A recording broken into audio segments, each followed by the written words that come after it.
We're here for our third test of 2025, and it's performance summer tires on the M2. We'll be comparing ultra high performance summer tires and max performance summer tires. And not only will we compare the differences between those two categories, but we'll be comparing the differences between the individual tires themselves. Of course, yeah. There are 5 exciting new tires in this test, and we'll be comparing those to the best on the market. And in addition to that, there's another test that we've added in specifically because so many viewers asked for it. Our benchmark tire for this test is the Continental Extreme Contact Sport 02. It earned the highest score in last year's Performance Summer Tire test, so it's back to defend its title against the newest the industry has to offer. We have 3 new Max Performance Summer tires. The Goodyear Eagle F1 Asymmetric 6 is a European-developed product that's been on the market across the pond for a couple years now.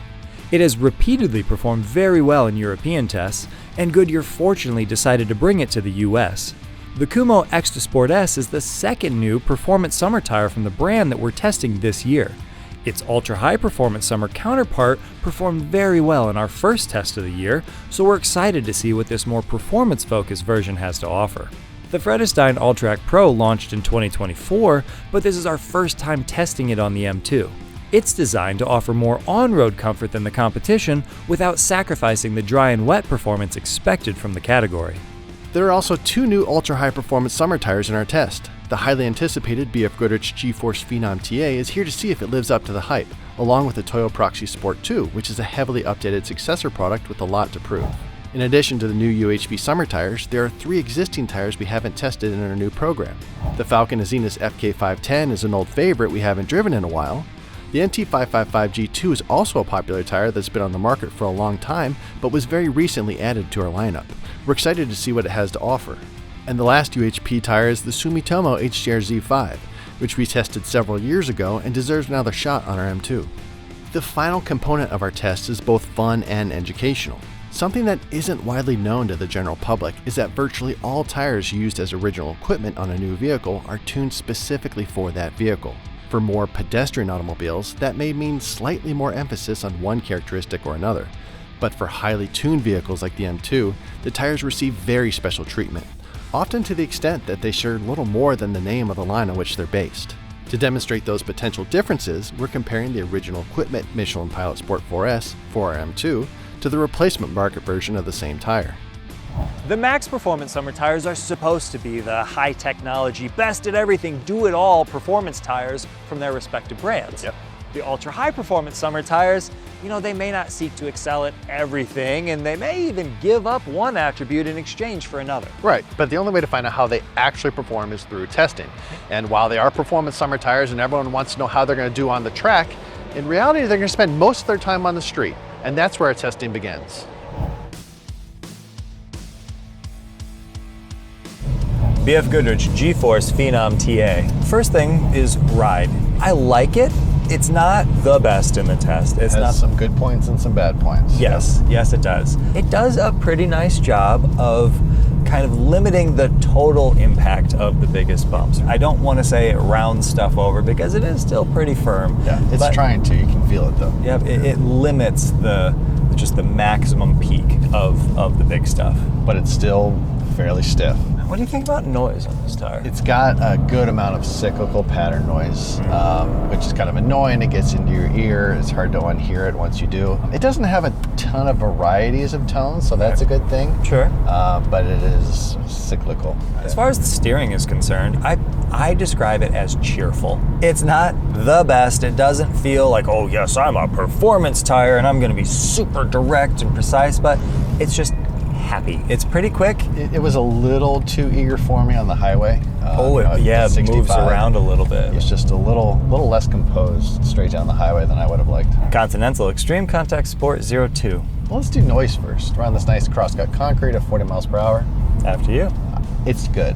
It's really good. There it is. Yeah, it's a max performance summer tire. Right. The overall noise volume is low, yes. Which is awesome. Right now, there's no real kind of artifacts popping out at me. No really offensive noises. That's awesome. Another thing that's good is the ride. Yeah. Something that I've always said about this tire is it doesn't necessarily filter out a lot of the imperfections. The texture of the road, you can kind of feel them through the structure of the tire. Right. It's not overly firm, It's not offensive in any way. It's performance tire doing performance tire things. Like it does a good job. Some people would call that a feature. Like I am one with the road right now. I like the steering on this tire too. It's fast, but not like, whoa, overly so. Right. It's direct. It lets me, it's accurate. It lets me put the vehicle right where I want. You know what I like? A little more heft, maybe a little more point from the front end, probably. Sure. But that's just because that's what I prefer. It's going to be well suited to a lot of cars. I agree. Falcon Azenis FK510. This is a good stretch of the road to talk about the ride on this tire, because it is one of the softest of this group, but that doesn't necessarily mean it's one of the best or the most comfortable even. Damping. It could actually use a little more damping or stiffness to control the larger impacts. It's okay on the smaller stuff, Sure. but you're going to really feel the larger ones. They kind of jump out more because of that. Yes. And speaking of things that jump out, noise. Yeah, it's got some more kind of pattern noise, some more volume, unfortunately some more kind of everything. Right. I noticed at certain speeds on certain surfaces, it did try to blend together a little bit, but most of the time you could hear, pick out distinct frequencies, distinct tones. The one place it did do very well, oddly enough, was on the super smooth pavement. Right. It's like they tested it on a drum for noise and said, this is perfect. This'll do. It did. It got really quiet on the brand new pavement. I'm talking brand new pavement. But if there's anything to work with, it's not great. Noise is okay. Ride is okay. I mean, and guess what? Steering is okay. It steers. It is a little slower than, I want to say, every other tire in this test. So far, yeah. Yeah, for sure. It feels a little dull, a little lethargic maybe.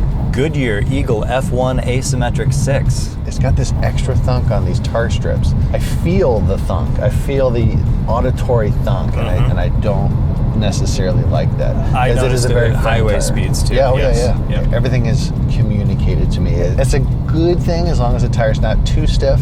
This is borderline. This is the Goodyear's getting a little stiff for me. It creates a lot of just total movement as well. Over undulations, I feel it just kind of pitching the car around, and over every bump, every impact.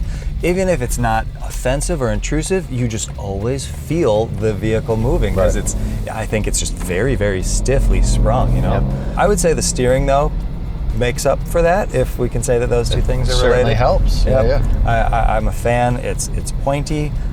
It's quick to respond. It feels nice. I don't think it's the best in the test or in the category, but I said it could use a little more gain. I want a little more, what I'm going to consider sport to it, like dodging this pothole. I would just like maybe a little more ramp up. This is a well-sorted max performance summer tire. So yeah, it's good. It absolutely redeems some of its rougher, noisier road characteristics. Kumo Extra Sport S. It is incredibly comfortable. All right, that's too much. It is very comfortable, though, especially for a max performance tire. And from all the tires we've driven so far today, oh my gosh. I mean, you might have gotten a little lovey-dovey there, but it's not unfounded. Take my money. Right. It is different than the other tires in the test. It feels like it should be a different performance category. It is composed. It is cushioned. It's quiet too. Yes, I've moved on, and now I'm in love with the noise. It is soaking up this crosscut concrete really well. Right, and when we get on our bypass, the highway, it has more crosscut concrete that in a lot of products creates this resonance that kind of vibrates throughout the entire cabin. And this tire did such a good job of keeping that to as minimum as you can expect. Because everything else is so quiet, impact noise does stand out a little bit more. It makes it a little bit more pronounced, and you hear it, you experience it more. But it's its own worst enemy. You're just too quiet. Right. Steering is good too. It's nothing insane, but it's on par with so far some of the best in the test. Another very kind of civilized, well-metered steering tire.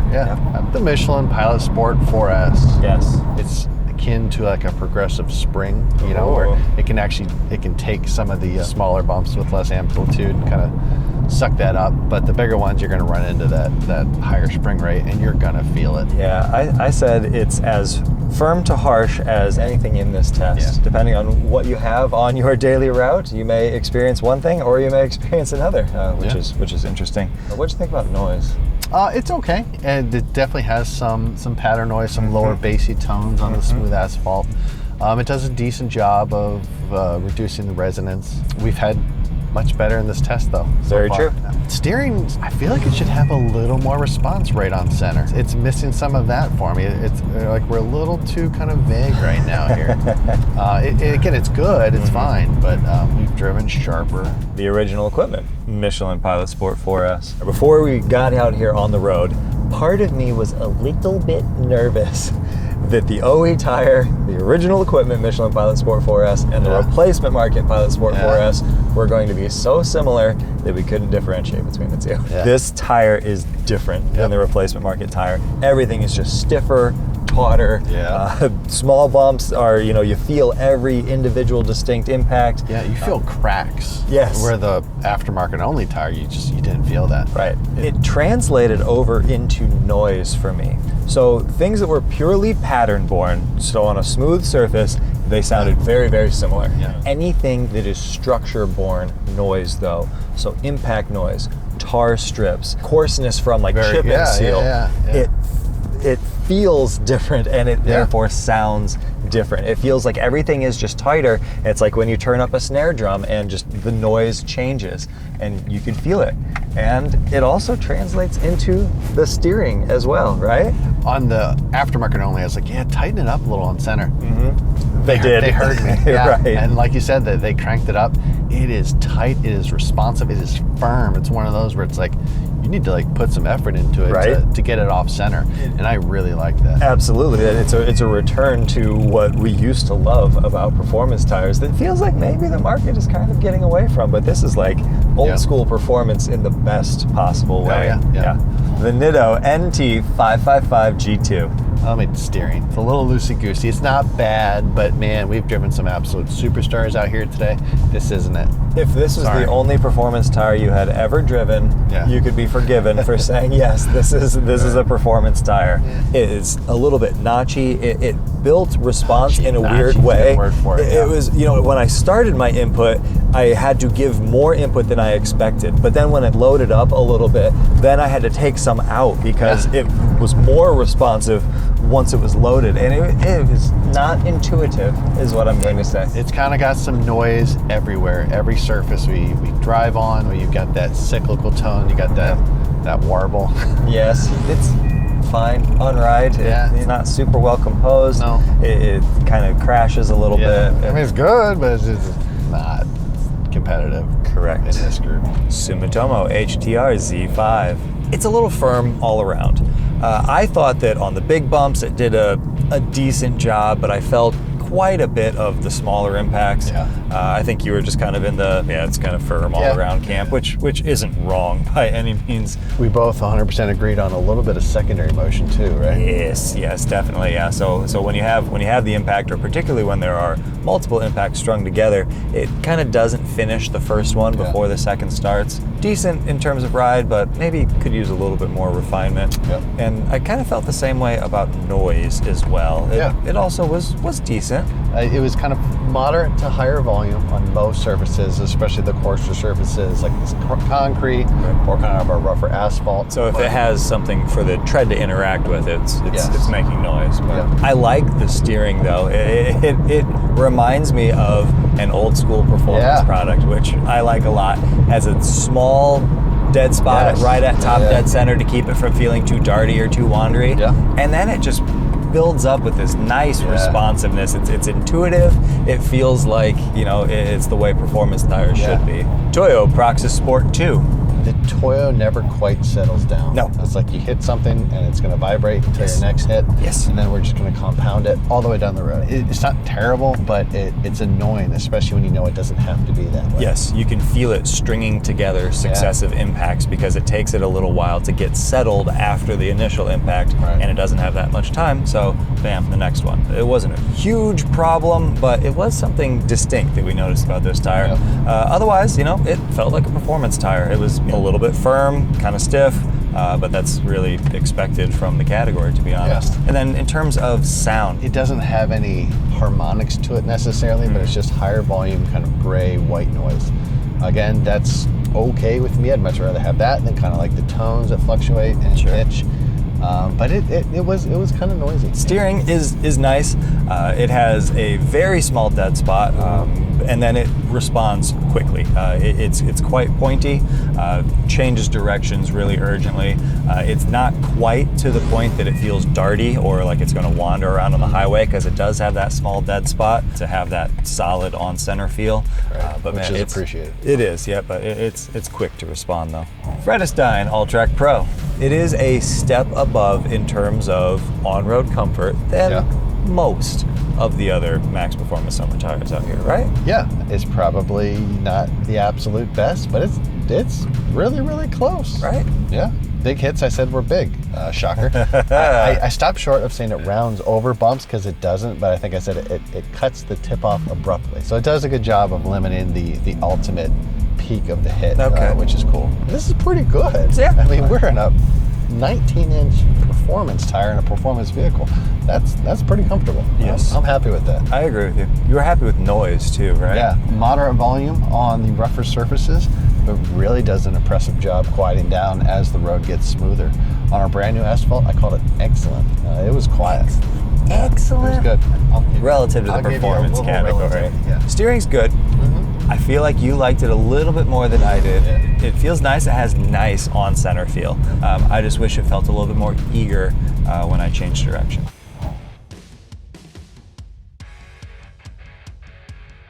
Our wet braking test found 4 very strong competitors separated by a total of 4 feet, with the Extreme Contact Sport 02 setting the benchmark at 129.9 feet from 60 miles per hour. Following that group, the HTR Z5 was the only other tire to come to a stop in less than 140 feet. The Proxy Sport 2 and All-Track Pro tied at 141.2 feet, and the 2 Michelins were on either side of the G-Force Phenom TA. The NT555G2 was a huge step back, requiring 163 feet to come to a stop. The results were shuffled quite a bit when it came time to measure lateral traction, which serves as a good reminder that there is a difference between braking and cornering grip, and the best tires are good at both, not just one or the other. Here the Goodyear led the way, followed closely by the Continental and the Kumho. The non-OE Michelin and the Falcon were a small step back from there. Following mid-pack, the Toyo, Vredestein, and OE Michelin all managed 0.83 Gs, with the BF Goodrich at 0.82. The Sumitomo fell drastically from its strong braking performance, and the Nitto's lateral grip was consistent with its last-place braking results. Our wet track testing allows us to determine each tire's dynamic traction in addition to its ability to combine inputs for simulated emergency avoidance maneuvers.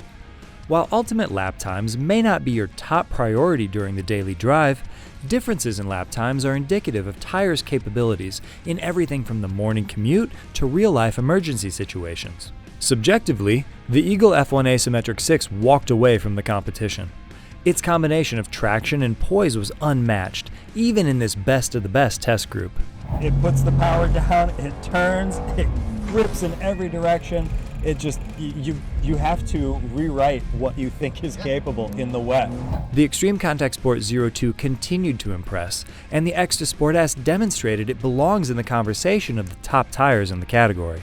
Extra Sport S, it's strong, it has excellent traction, it's pointy and responsive on the steering, on the front end. Yeah. If I was going to be battling anything, it was just little bouts of understeer here and there. That's a very minor complaint, but that was the thing that kind of kept it from greatness. The Proxys Sport 2 also delivered a very strong performance, and the Azenis FK510 reminded us that it has what it takes to keep up with the newer competition. The Toyo Proxys Sport 2. It's good. It is and good. It is nice to drive. Yeah. It is so fast on the front end. It responds so quickly. It has the traction to keep up with it too. That's a big part. Yeah, if it didn't have that, it would just be a mess, and we'd be saying all kinds of terrible things about it. I dig it. I dig it too. The G-Force Phenom TA, BMW spec Pilot Sport 4S, and All-Track Pro were tied for the mid-pack position, trailed closely by the replacement market Pilot Sport 4S. This is the BF Goodrich G-Force Phenom TA. It's a sporty tire here in the wet. Steering-wise. Steering-wise. Yep. It felt fairly good, but it's missing some traction for sure. Not the best, but it's competitive. But yeah, when you introduce the max performance summer tires into the mix, Yeah. You realize what you're missing. yeah. From there, the HTR Z5 and NT555G2 struggled at the back of the pack. NT 555 G2. It's got some handling to it, but it just doesn't have the traction. So you do this all day long if you like. Yeah, and it'll sit and spin the rears Yeah. all day long too. Yeah. Some tires, as they spin, they'll bite. This one, no, it'll just sit and spin and spin and Yeah, spin. and then it's just understeer through the slalom, and then our little right hand. So it is traction limited. The Eagle F1 Asymmetric 6 solidified its position at the top of the category with the fastest laps in the test by almost 0.2 of a second. The impressive Extreme Contact Sport 02 led the Extra Sport S by a larger margin than that, which completes the podium. The replacement market Pilot Sport 4S, Proxys Sport 2, and a Zenith FK510 were somewhat evenly separated in the middle of the pack, and the Alltrack Pro, BMW spec Pilot Sport 4S, and GeForce Phenom TA delivered average lap times. The HTR Z5 trailed the main pack significantly, and the NT 555 G2 was a huge step back by anyone's standards.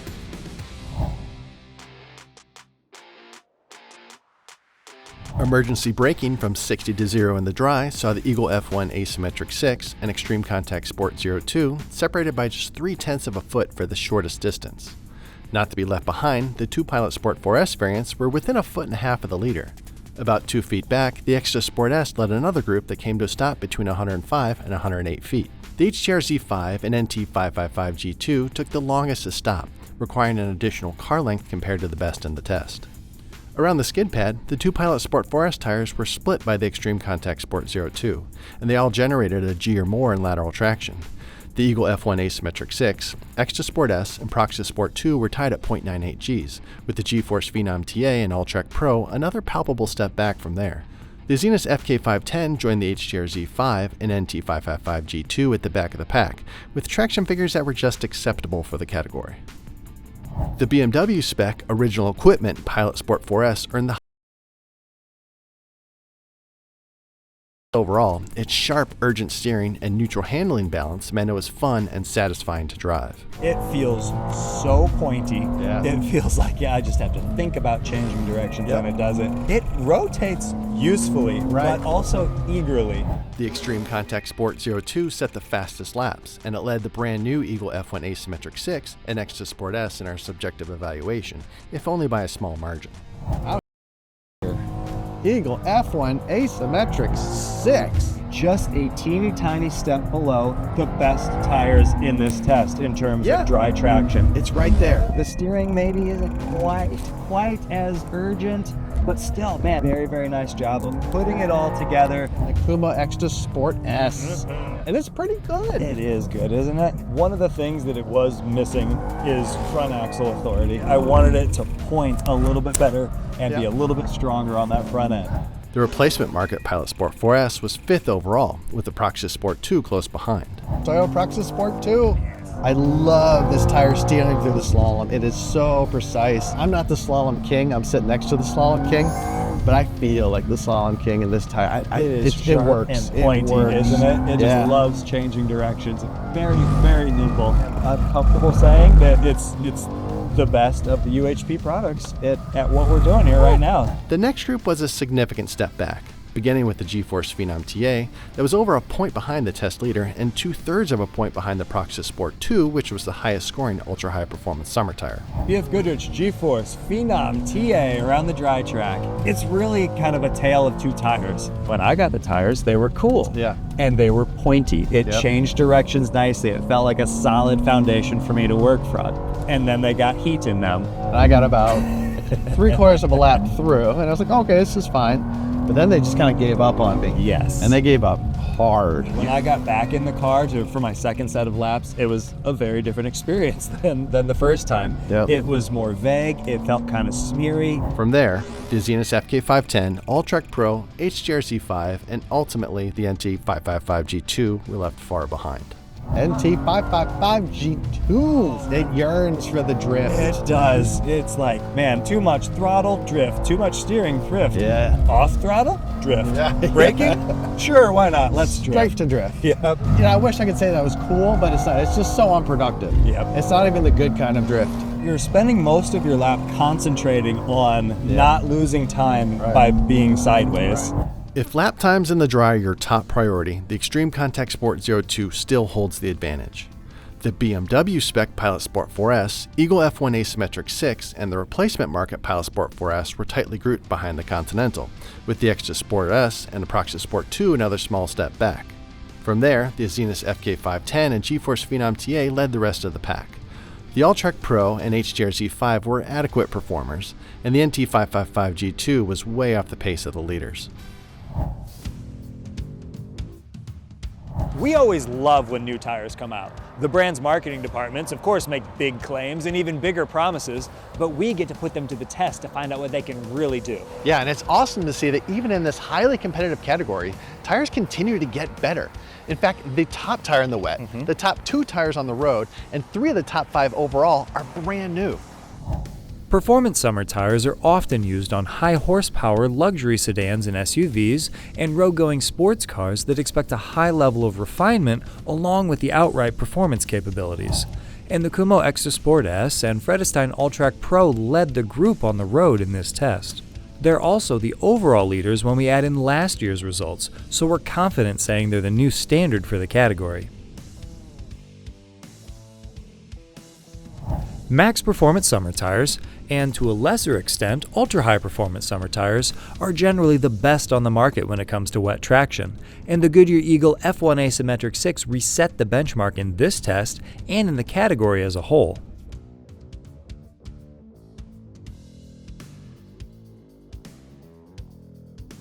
Dry traction and handling is a huge part of the appeal of a performance summer tire. It's an expectation from any tire in the category, and the original equipment Michelin Pilot Sport 4S earned the highest subjective score in this test and in our overall results.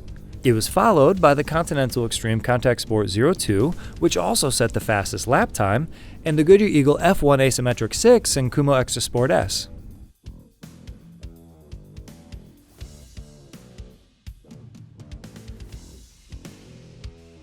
When we put it all together, the Kumo Extra Sport S and Goodyear Eagle F1 Asymmetric 6 were just ahead of the benchmark Continental Extreme Contact Sport 02 for a tight top 3 in the test. The Continental was our previous leader in the category, so that means the Kumo and Goodyear are the top 2 tires in our combined results as well. We hope you found this test helpful for finding the right tires for your vehicle based on what, where, and how you drive. Yeah, if you have any questions or other feedback, leave it in the comments below. And of course, be sure to like and subscribe. And as always, thanks for watching.